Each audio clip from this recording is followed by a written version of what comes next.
sliding the things off. Something that we're around. There's like a little. No apologies. Leave it down. Space down. That's perfect. Oh yeah, don't worry. Thank you. Just send us the bill.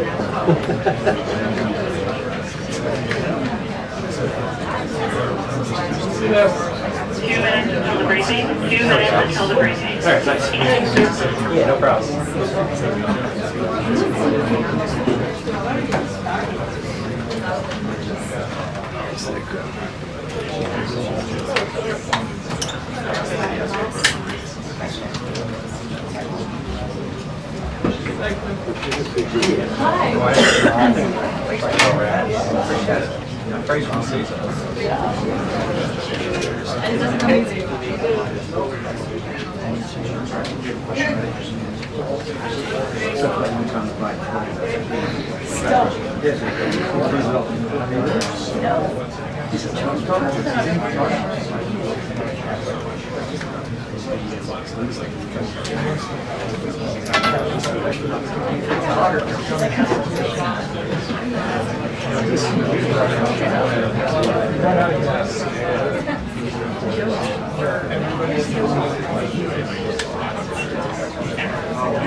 You're like, I can't stay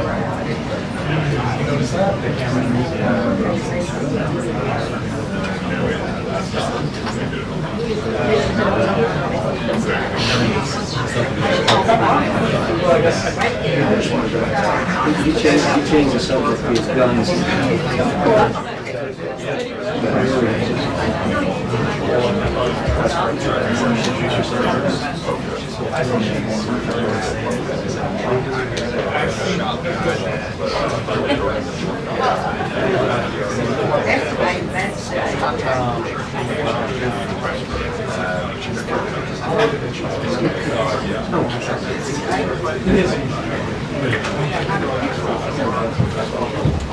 Good afternoon, everybody. How are you? Good. It's good to see all of you. I want to start by addressing the horrific act of violence that took place on Sunday in Boulder, Colorado. President Trump and the entire administration's hearts go out to the victims, and they are in our prayers during this unimaginable time. According to reporting from Fox News, the alleged attacker admitted in an interview that he wanted to kill all Zionist people and had been planning the attack for over a year and would do it again if he could. This monster used a makeshift flamethrower and Molotov cocktails to light Jewish Americans on fire in an attempt to burn them alive. The victims at the incident location in Boulder were there to rally in support of Israeli hostages who remain in Hamas captivity. 12 were injured, including a Holocaust survivor. This is pure evil. The Department of Justice has already filed federal hate crime charges against the alleged perpetrator, and he will be held accountable to the fullest extent of the law. This tragedy is a sobering reminder of the consequences of the Biden administration's failed policies. According to the Department of Homeland Security, the Boulder suspect is an Egyptian national who was in the United States illegally. He entered the U.S. during the Biden administration in August 2022 on a B-2 visa until it expired. Upon the visa expiration, he overstayed, filed an asylum claim, and was given a work authorization by the Biden administration. Instead of deporting this heinous individual, Joe Biden's administration allowed him to stay in our country and to work. President Trump sounded the alarm over these reckless Biden policies for years because this is the predictable result of letting anti-American radicals and illegal immigrants pour into our country. Immigration security is national security. And that's why the Trump administration, at the direction of our great president, has secured our border, strengthened our immigration system, and has taken immediate steps to protect the United States from foreign terrorists and other public safety threats. President Trump acted swiftly upon taking office to reform our visa issuance process to ensure that dangerous aliens who are intent on harming Americans or our national security interests are no longer admitted into our country. Under the Trump administration, aliens will only be admitted into the United States through the legal process and only if they do not bear hostile attitudes towards our citizens, our culture, our government, our institutions, or most importantly, our founding principles. Under President Trump, the United States has zero tolerance for foreign visitors who support terrorism. Violators of U.S. law, including international students, will continue to face visa denial or revocation and deportation. And illegal alien criminals will continue to be arrested and deported from our country. On that note, ICE and federal law enforcement partners just wrapped up a month-long surge operation arresting nearly 1,500 illegal aliens in the Commonwealth of Massachusetts. During the enhanced operation, dubbed Operation Patriot, ICE Boston and other federal law enforcement personnel focused on transnational organized crime, gangs, and dangerous illegal alien offenders throughout Mass. More than half of the nearly 1,500 illegals arrested had significant criminal convictions or charges pending against them. Here are just some of the violent illegal aliens who were removed from communities in Massachusetts during Operation Patriot. A Salvadorian national with active Interpol red notice for aggravated homicide. A Guatemalan national and registered sex offender who had pending criminal charges in Boston for 5 counts of indecent assault and battery on a person 14 or over. A Honduran national who was last arrested for rape, indecent assault, and battery of a person 14 or over. A Colombian national charged with kidnapping, aggravated rape, and indecent assault and battery on a person 14 or over. And a Guatemalan national who was convicted of murder in Boston. Also, a Brazilian national who was charged with aggravated rape of a child by force and possession of child pornography. Again, these are people who were living in the Commonwealth of Massachusetts. And lastly, a Salvadorian national whose criminal history includes charges of aggravated rape of a child by force. I don't think anybody in this room wants these types of heinous criminals in your communities. And it's thanks to this administration that they are being removed from our country. When Democrat-run jurisdictions released violent illegal alien criminals back into communities after making arrests instead of turning them over to federal immigration enforcement like they should, those Democrats are putting law-abiding Americans at risk. And these insane policies force law enforcement officials to make much more difficult arrests that put their lives, our law enforcement lives, in jeopardy. President Trump is incredibly grateful for our heroic officers on the front lines getting these violent illegal alien invaders out of our communities. Law and order is back in America under President Trump. And on that same note, there are new crime statistics that show crime is plummeting. In fact, Politico summed it up like this. Murder rates are tumbling across the U.S. in 2025. Homicide stats are down at least 20% over last year, and we could be on course for the lowest number on record. With President Trump in charge, the days of criminals being put over victims are over. On the topic of immigration, the Washington Post just ran one of the most ridiculous headlines ever, even by their standards. And on my very first briefing, several months ago, I said I would hold anyone accountable in this room. The Washington Post actually had this headline, "The Mysterious Drop in Fentanyl Seizures on the U.S.-Mexico Border." How is this mysterious? There is no mystery about why there is a decrease in fentanyl coming into the United States. This administration's strong border policies are the reason there has been a decrease in fentanyl trafficking. His strengthened relationship with Mexican President Sheinbaum and all of the measures he has been taking to deter illegal human and drug trafficking at our United States southern border is the reason for plummeting fentanyl seizures at the U.S. border. There is nothing mysterious about that, and we'd like to see the Washington Post update their headline accordingly. This is clearly trying to intentionally manipulate the minds of the Americans, and I think the American people understand why there's been a fentanyl drop. And our office responded to this inquiry. We provided a whole host of the reasons that fentanyl seizures at the southern border have dropped, and the Washington Post refused to run them, and that's despicable. In other news, positive economic reports continue to flood in. Inflation dropped to 2.1% in April. Personal income increased 0.8% in April. So inflation is down and wages are up. That's almost triple the expectations and against the doubts of nearly everyone in this room. And we also saw the largest monthly decline in the trade deficit on record as a result of President Trump's very powerful tariffs. Lastly, the price of eggs has dropped more than 61% since President Trump took office in January. I remember my very first briefing, I was asked about the cost of eggs. The reporter tried to insinuate it was this administration's fault, even though he had only been here for a few days or weeks. It was a result of the previous administration's terrible policies, and in record time, this president has fixed that problem that he inherited from Joe Biden, and now egg prices have dropped 61% since this president took office. There's a lot of good news, and I'm sure you have a lot of questions, so let's get to them. We have just the news in our new media seat today. Amanda Head, thank you for being with us. Why don't you kick us off? Sure, thank you so much.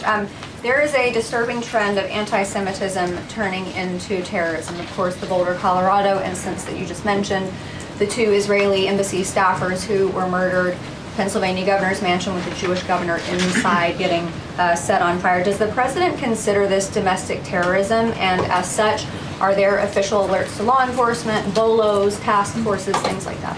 The president has made it very clear, as he said in his statement yesterday, that yes, these anti-Semitic acts of violence are do qualify as terrorism, and he does not want to see terrorism or violence of any form taking place in the United States of America. And as for specifically anti-Semitic terrorism and anti-Semitic acts of violence and those that are targeting Jewish Americans, this administration has done more to combat that violence than any administration in history. And one incident is one too many, and I think, frankly, that's something the previous administration was not willing to say. This president will stand up for Americans of all religions, of all faiths, of all creeds, and we will continue to look at policy measures and actions that we can take in addition to the actions that have already been taken to curb this anti-Semitic violence. And to Jewish Americans at home, across the country, this president has your back. And then on another issue, back in February, Secretary Kennedy created a commission to re-examine the childhood vaccine schedule. But there are still states outstanding like California, Connecticut, Maine that are not allowing any religious exemptions for kids not only to go to school, but to participate in sports and extracurricular activities. Would the president want to see religious exemptions allowed across all 50 states? And how do you enforce that, especially with states like California that are already defying the president on the men and women's sports issue? Generally speaking, I know the president supports religious exemptions for families when it comes to vaccinations. As for the instances in those specific states, I'll have the administration and the White House look into it and see what executive action, if any, we can take on that front. Thank you. Kelly. Good afternoon.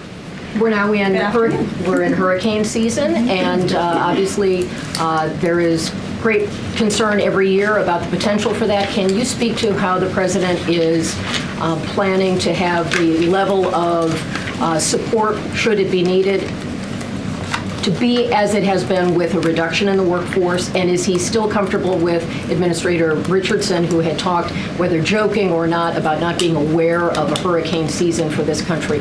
What is the president's level of briefings on what may be required? If you could give us kind of an overall update on that. Sure. Well, of course, we know that we are into hurricane season now, and I know FEMA is taking this seriously, contrary to some of the reporting we have seen based on jokes that were made and leaks from meetings. But Secretary Kristi Noem and the FEMA leadership are all over this. They are committed to ensuring that federal resources and tax dollars are there for Americans in need, and the president continues to review requests for emergency aid and carefully considering them. However, this president has made it clear we're not going to enable states to make bad decisions with federal tax dollars and then have the federal government later have to bail these states out. We want to see states be responsible with their tax dollars to do as much as they possibly can, and then the president will deeply and thoughtfully consider any requests for federal aid that come to his desk. And I think some of the media reporting we've seen on this is frankly sloppy and irresponsible. There are serious people who are taking this issue seriously, starting with the president himself, who, as you know, on his first domestic trip back in office, visited both North Carolina and California, both of which were, of course, hit by natural disasters when he wasn't even president, but he took ownership of that and visited those places and those people immediately. Is it Brian? about hurricane season appropriate, though, now that this is serious business, as you talked about? It's serious business, Kelly, and I'm not going to engage in such fodder with a question like that. Brian? Thank you, Caroline.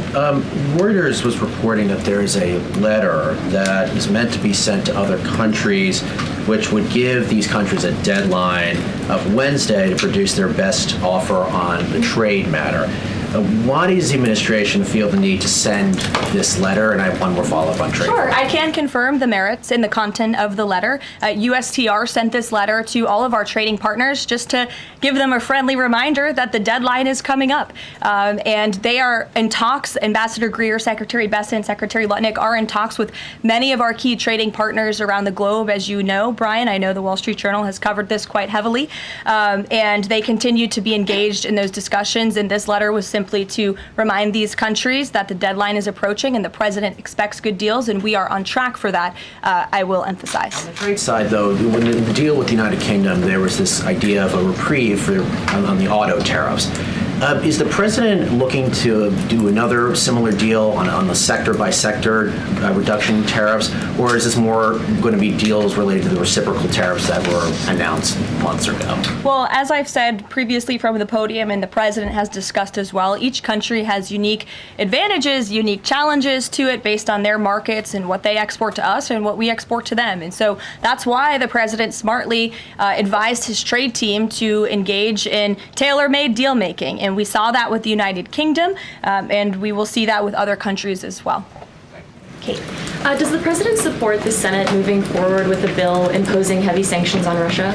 Look, the president has spoken about his position on sanctions on Russia. He has smartly kept this as a tool in his toolbox if necessary, but I think the Senate and everyone on Capitol Hill respects the president as the commander-in-chief for a reason.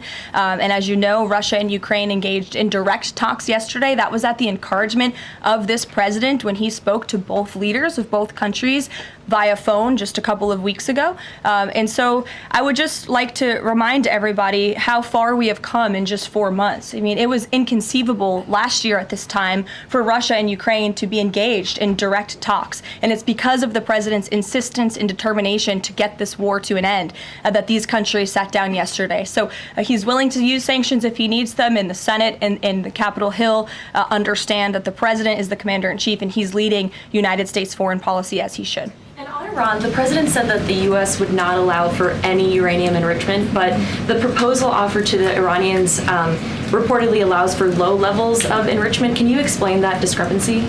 I'm not going to comment on alleged details of the report. We're not going to negotiate through the media out of respect for these ongoing discussions and negotiations that Special Envoy Witkoff is leading. The president made his position very clear on Truth Social last night. In fact, it couldn't be any more clear, and I would reiterate that's his position. Special Envoy Witkoff sent a very detailed and acceptable proposal to the Iranian regime that the president hopes they will accept, and if not, they will face grave consequences, as the president himself has reiterated. Sure. Thanks, Caroline. You're welcome. A couple of things, if I may. Firstly, can you confirm whether or not President Trump is going to be going to the NATO summit in The Hague later this month? I can confirm he will be going to the NATO summit, yes.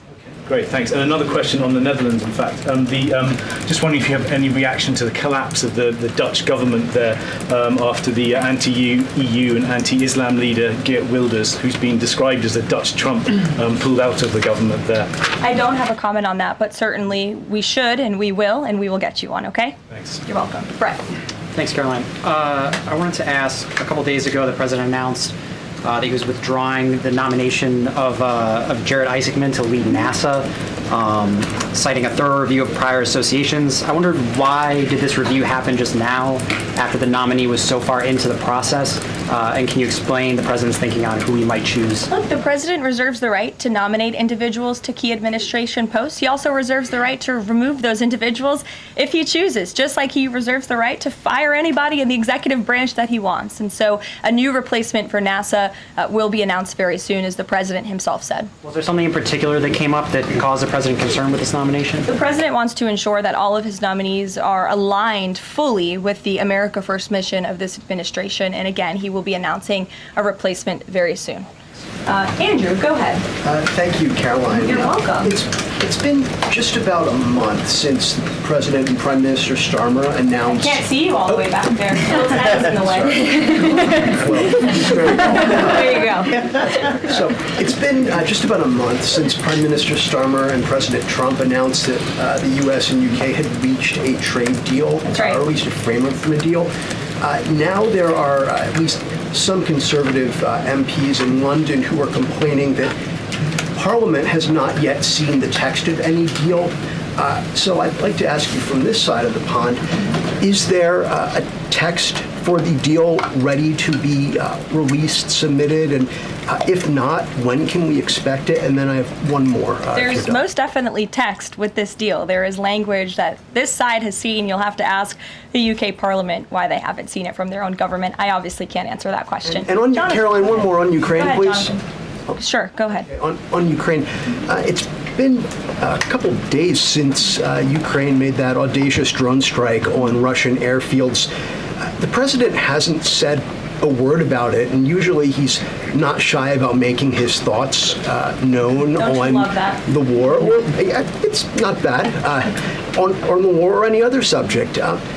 What have you heard from him on this audacious drone strike? Is he surprised? He said that Zelensky didn't have the cards when they met in the Oval Office a few months back. Does Zelensky possibly have some cards that the president hadn't known about? Look, the president's thinking on the Russia-Ukraine war as it stands, I spoke to him about it just this morning, is he remains positive at the progress that we've seen. Again, he urged both leaders to sit down and talk directly with one another, and they did that. Russia handed over a memorandum of peace, or a peace plan, or a suggestion of one, I understand, to the Ukrainian side. They also agreed upon the exchange of prisoners or hostages from each other's countries. So he remains positive about the progress that we're seeing, but he also is a realist, and he realizes these are two countries that are at war and have been for a long time because of his predecessor's weakness and incompetence. So he's working hard to solve this conflict, and that's where his mind is right now on it. Jonathan, go ahead. Thank you. Same topic, just to put a finer point on it. Does President Trump approve of Ukraine's decision to strike nuclear-capable bombers in Russia? I would like to let the president speak on that himself. And just to follow up, has the president... I would just add to that, the president does not want to see this war prolonged. He wants the fighting to stop, he wants people to stop dying, and he wants this to be solved at the negotiating table. The reason he is so deeply involved and has spent so much time and effort on this war is because he hates to see people dying. Again, these are not Americans that are being killed. These are Russians and these are Ukrainians. This is a war very far away. But this president truly cares about peace, and that's what he wants to see. What is President Trump doing to ensure that a similar internal drone attack doesn't happen here in the US, given this was done at pretty low cost, very stealthily? You know, it obviously raises questions about our own security, particularly for US aircraft here. It absolutely does, and that's why the president nominated Secretary Hegseth and has approved some of the changes that have been made at the Pentagon to ensure that we have the most lethal fighting force in the world, and that the United States military is the best, the biggest. That's why he wants the One Big Beautiful Bill to be passed, because it increases our defense spending. It's why he also launched the announcement of the Golden Dome to prevent from missile strikes and attacks in the future. And the president has a full understanding, I can tell you because I've spoken to him about it, about the future of warfare and how drones are a big part of that. And I will not get ahead of our policy team, but I think you can expect to see some executive action on that front in the very near future. Caroline. Caitlin. Two questions for you as well. On the Big Beautiful Bill, you said recently that it is, quote, blatantly wrong to say that it adds to the deficit. You essentially said that an estimate from the Congressional Budget Office and other scorekeepers you believe are wrong. But Republicans like Ron Johnson and Rand Paul disagree. They are saying that it will add to the deficit. That is their concern. Is the White House's position that those two Republican senators are, quote, blatantly wrong? It is. Those senators, it's not news that they disagree with this president on policy, and the president has vocally called them out for it and for they're not having their facts together. I would add the Congressional Budget Office has been historically wrong. In fact, they predicted the Trump tax cuts from the president's first term in 2017.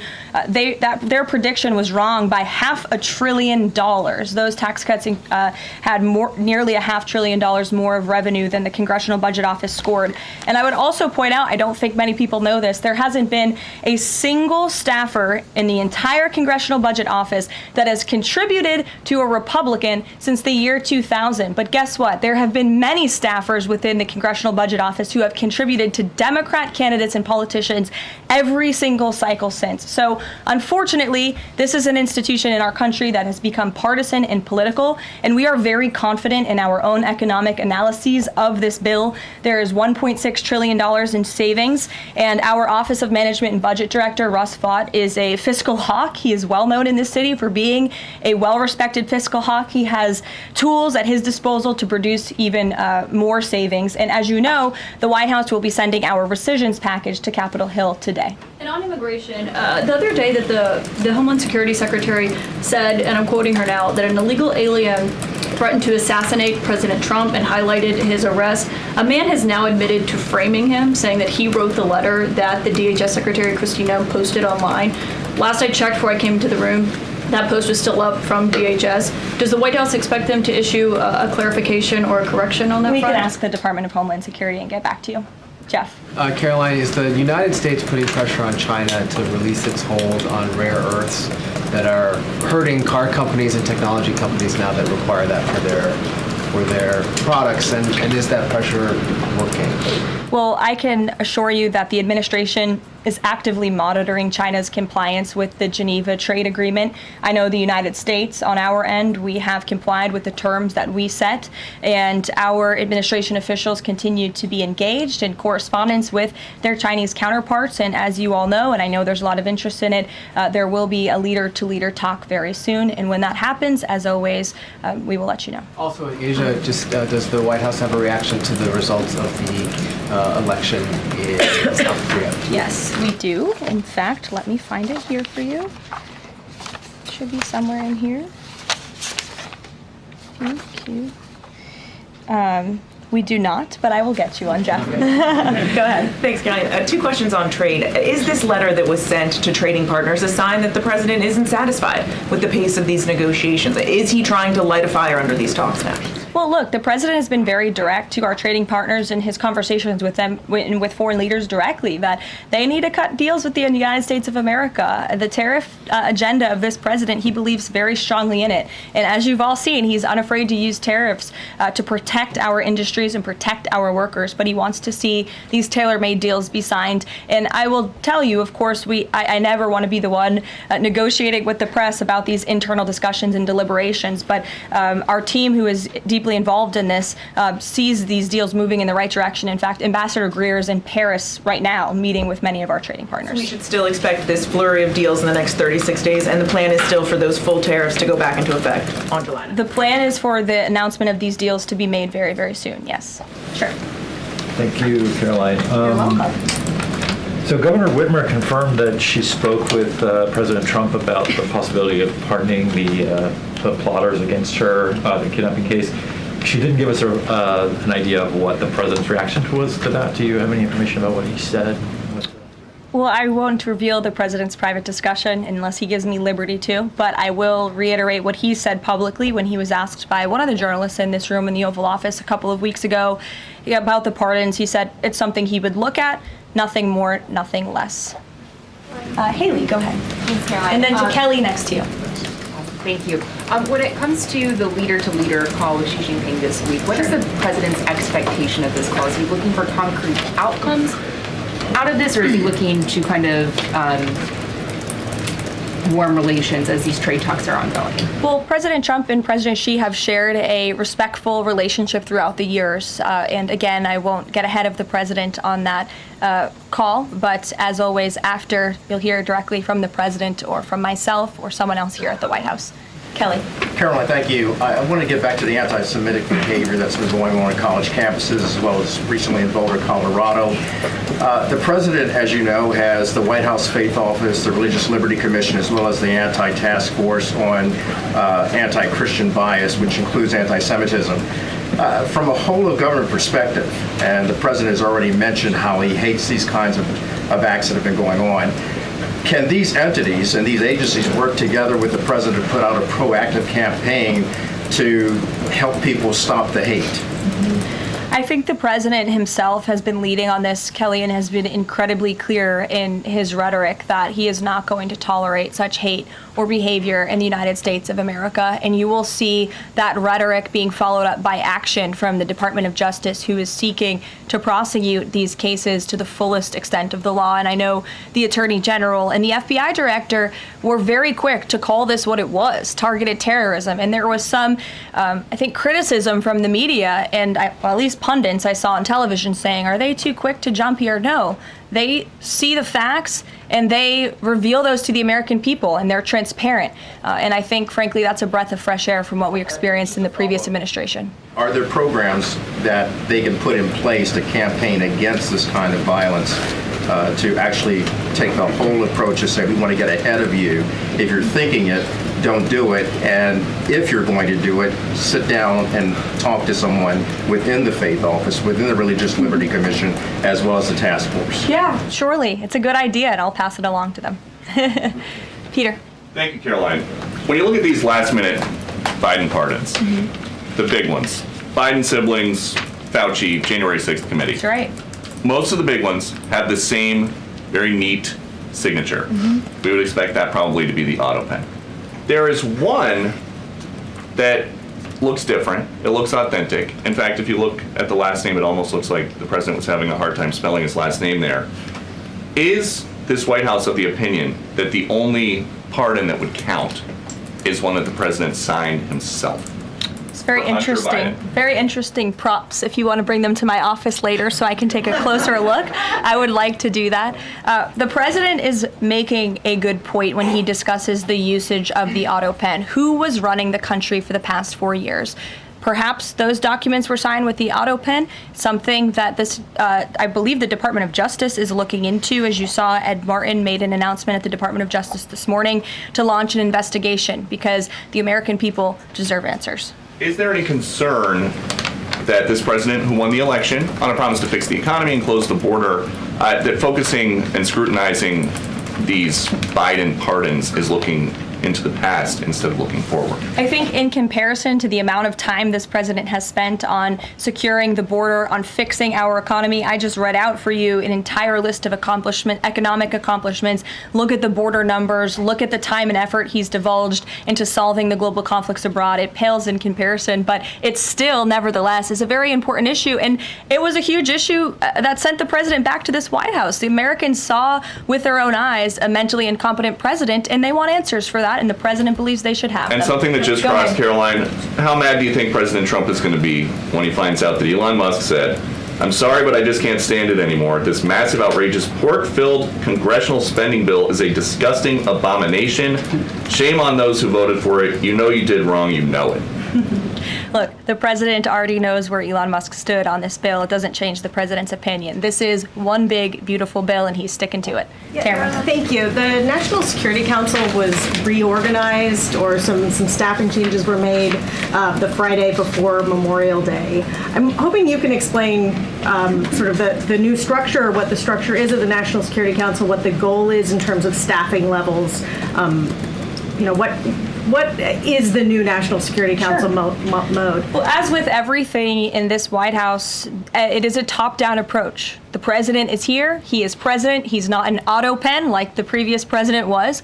He's very much involved in literally every policy discussion and decision that takes place. And we felt it was best to reorganize the National Security Council to respond to that top-down approach that we have here in this White House, and to streamline the efficiency and the effectiveness of the National Security Council. And I would add that Secretary of State Rubio and now National Security Advisor Rubio is doing a tremendous tremendous job at leading the National Security Council. He knows the president. He understands where the president is on these issues. He's great to work with here at the White House. I can tell you that. I appreciate seeing him a lot more in the building. And he and the president and the entire National Security Council, who's made up of great patriots who love this country, are doing a tremendous job on the many conflicts around the world that this administration inherited. Is there a goal staffing level?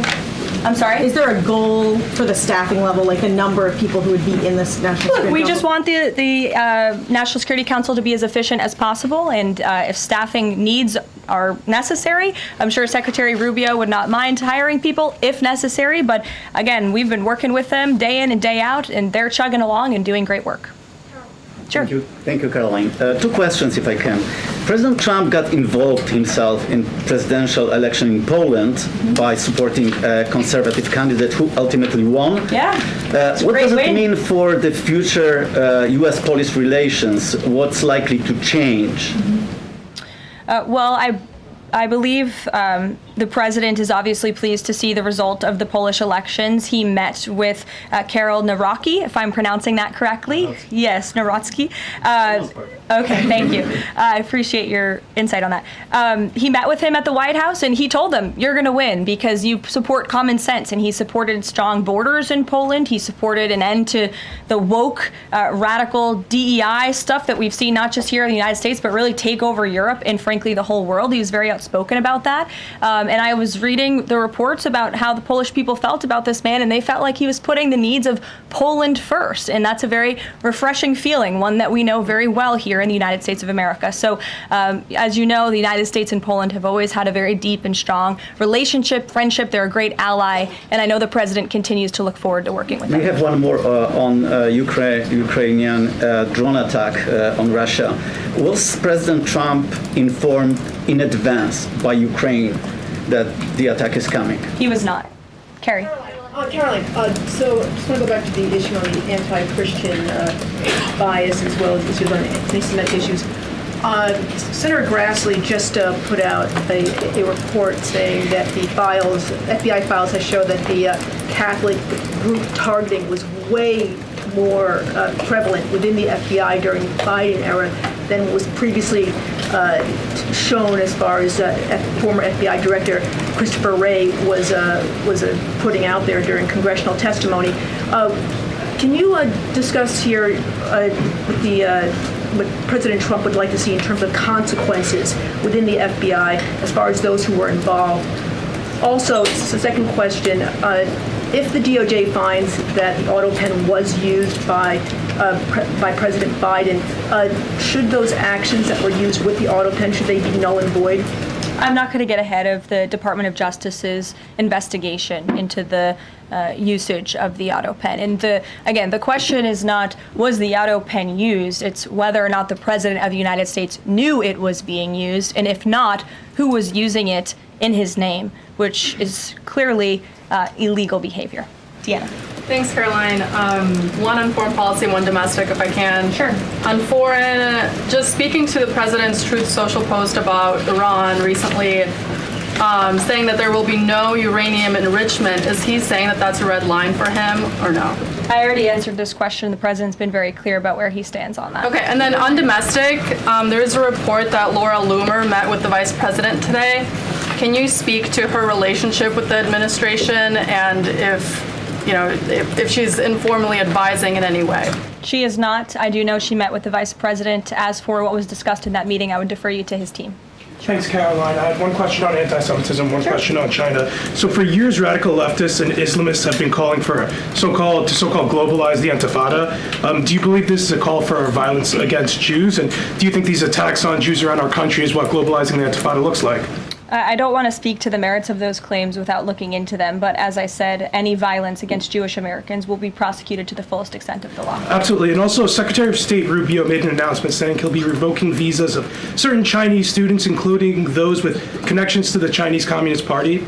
Does that include sons and daughters of politicians, presidents, and chairmen? Again, Secretary of State Rubio has the right to revoke visas, and he made the announcement that the State Department will begin to aggressively revoke those visas of Chinese students who are in our country, namely those with Chinese Communist Party ties, or those who could be a threat to our national security and the interests of the United States. Should both of you, go ahead and then back up. Yeah, thank you. There are now reports that Israeli forces are firing on Palestinians trying to get aid from the Gaza Humanitarian Foundation. After 20 people, according to the Red Cross, have arrived to the hospital that they've set up with gunshot wounds, have died from them. Is this administration aware of these? And I mean, what is being done to address this situation? The administration is aware of those reports, and we are currently looking into the veracity of them because, unfortunately, unlike some in the media, we don't take the word of Hamas with total truth. We like to look into it when they speak, unlike the BBC, who had multiple headlines. They wrote, Israeli tank kills 26, Israeli tank kills 21, Israeli gunfire kills 31, Red Cross says 21 people were killed in an aid incident, and then, oh wait, they had to correct and take down their entire story, saying we reviewed the footage and couldn't find any evidence of anything. Oh. Okay, so we're going to look into reports before we confirm them from this podium or before we take action, and I suggest that journalists who actually care about truth do the same to reduce the amount of misinformation that's going around the globe on this front. Can you talk John. about the change in the leadership of the organization? What does that mean going forward, and why so early on is this happening? What organization? The Gaza Humanitarian Foundation. Well, look, this was a creative idea that the president called for to get aid into the region. These people were desperate and starving, and the president didn't like seeing imagery of that, and he wanted to ensure that aid was brought in with the approval of Israel for understandable reasons. We will never forget the brutal attack on October 7th. And again, this is something that the previous administration was unwilling to put the time and effort into doing. John. Thanks a lot, Karoline. I want to bring it back to the way you began your briefing, talking about the president's mass deportation program and his priorities. 40% of crop farm workers in the U.S. are undocumented, and that's according to the Agriculture Department. Do they have a carve-out in terms of the president's mass deportation program? The president and the Trump administration have been very clear. If you are in the country illegally, you are subject to deportation. Is there any concern that, given that large number, if that number is correct, 40% of crop farm workers being undocumented, that could impact the food supply here in America if those individuals that obviously help pick crops all across the country are deported en masse? Again, this administration is focused on deporting individuals who are in our country illegally. It's something we have to do. We cannot allow the previous administration's invasion of our country of illegal immigrants to continue. We just can't have it. And this is a law and order president. As for our farmers and their concerns, they have a president who has their backs and listens to their concerns and hears them. But we also have a legal pathway to come to this country and work specifically for agricultural work. So there's a legal way to do it, and we encourage that legal pathway, and we're currently working on strengthening our legal immigration system for that reason. Sure. Thank you, Karoline. I just wanted to follow up on your statement last week regarding the Maha report. Sure. You said that there was, you said, I understand there were some formatting issues with the Maha report that are being addressed, and that report will be updated. We also understand that since that, there have been some citations that came about. There's citations of studies that either did not exist or did not back up the report's conclusions. So when you were referring to formatting errors, is that what you were talking about, or was it, could you just explain that? Yeah, that's what I was talking about. There were formatting errors, and those errors were updated by the proper policy components here at the White House, and a new report was issued. So exactly what I said took place. Sure, go ahead, Alec. Yeah, good to see you. Good to see you. Congresswoman Mary Miller suggested that changing Pride Month to Family Month. I would personally like to see maybe a nuclear family month. Some people are saying, let's get a Veterans Month. Does the president have any plans on making a proclamation, or is it just going to be June this year? Well, there are no plans for a proclamation for the month of June, but I can tell you this president is very proud to be a president for all Americans, regardless of race, religion, or creed. Reagan, go. Thank you, Caroline. And then I'll go to you. Thank you. Colorado passed sanctuary protections for illegals 1 month before the terrorist attack this weekend. 2 questions. Why did the DHS remove the sanctuary cities list that it had published, which was ordered by the president? And then what is the administration going to do to further crack down on sanctuary jurisdictions to prevent attacks like what happened in Colorado? Sure. The Department of Homeland Security will be issuing a new list of sanctuary cities, an accurate list of sanctuary cities. As for what we're doing to crack down, the president has signed various executive orders and has directed the Attorney General to prosecute federal, state and local officials who are not complying with federal immigration authorities and, most importantly, federal immigration law. Thanks, Caroline. Thank you, Caroline. Oh, yeah, Caroline. Thank you very much. Go ahead. So, does the president take calls from foreign leaders on the tariffs on steel and aluminum? Does he still intend to double them tomorrow morning? The president will be signing that executive order today, and steel and aluminum tariffs will be going to 50%, yes. No way it's going to change, or it's going to be suspended? He made that announcement in Pennsylvania, and he plans to deliver on that promise to Pennsylvanians. And why is he hiking it? And Ed, go ahead. I can answer that, but go ahead, Ed. Oh, yes. Thank you, Caroline. So a Chinese Foreign Ministry spokesperson today said that the U.S. imposed harmful measures like new chip controls and pledging to revoke Chinese student visas. So are the Chinese the victims in this trade back and forth? Look, I don't think anyone is the victim. These are 2 strong countries, and as I said, the president has a good relationship with China's president and leader, and that discussion will take place later this week. And what other authorities is the president looking at for tariffs should the decision of the appeals court not go his direction? Well, right now, his tariffs remain in effect. We spoke at length in my briefing last week about that decision that came down from the International Trade Court, which has been put on pause because the president absolutely does have the authority to implement tariffs and to declare a national emergency for our crippling trade deficit. He could always have the power to use Section 202 or Section 301 as well to impose tariffs if he deems necessary, especially Section 202 tariffs, which are sectoral, as you know, to protect our critical supply chains here at home. Thanks, Caroline. You're welcome. You've got U.S. business leaders begging for certainty. So why did the president suddenly decide to hike tariffs on steel and aluminum again?